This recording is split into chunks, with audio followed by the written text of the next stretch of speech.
In today's video, I'm going to show you how to add an image in Krita quickly and easily, whether you want to place it as a new layer or use it as a reference image while you work.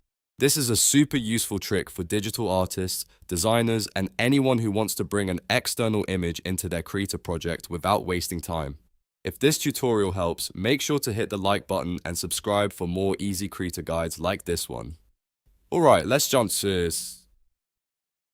right in. First, open your computer's File Explorer. On Windows, that will usually be File Explorer, and on Mac, it'll be Finder. This is where you'll locate the image you want to import into Krita. Once you've found the file, click and hold on the image.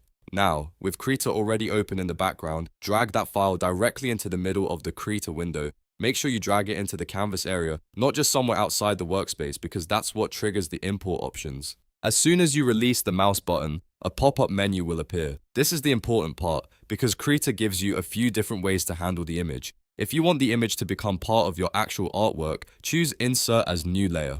This will place the image inside your current canvas as its own layer, which means you can move it, resize it, blend it, or edit it just like any other layer in Krita. On the other hand, if you only want the image available as a visual guide while you draw or paint, choose Insert as Reference Image.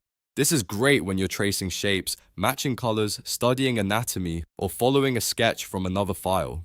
A reference image stays pinned to your screen for guidance, but it doesn't become part of the final artwork the same way a layer does. So if your goal is to edit the image directly, use New Layer.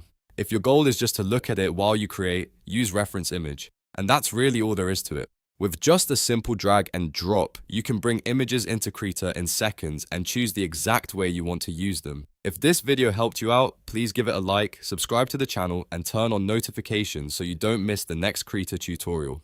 Thanks for watching, and I'll see you in the next one.